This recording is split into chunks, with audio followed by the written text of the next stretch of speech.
अरे बाबा तू का मग काय भाऊ कोंबडा बघ माझ्या माग लागला.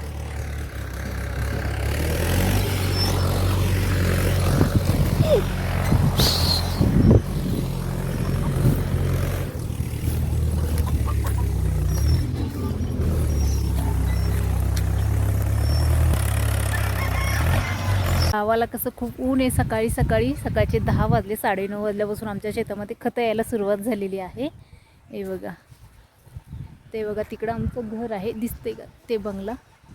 आता इकडनं टायली आलेली आहे खताची. हे बघा, आणि आमचं चालले खत टाकायचं चालू. तुम्हाला दाखव बघा शेतातली कामं कशी असतात पाऊस जवळ आला की. बघा आमची टायली आलेली आहे. हे असं टाकायला लागतंय खत.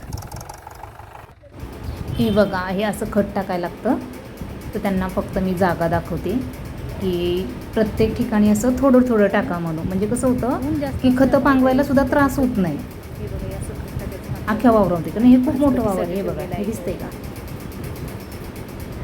तिकडे ते भाचकट करायला टाकलंय थोडंसं म्हणून. किती 11 टायले आणायच्या आहेत आम्हाला शेतामध्ये टाकायला.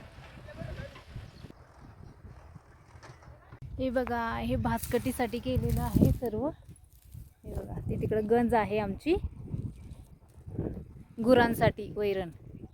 सगळ्यांना वाटत असेल मी मुंबईमध्ये राहते त्याच्यामुळे गावाला गेलो शेतातली कामं करत नाही, पण तसं नाही हो. गावाला आल्यावरती थोडंफार करावं लागतं.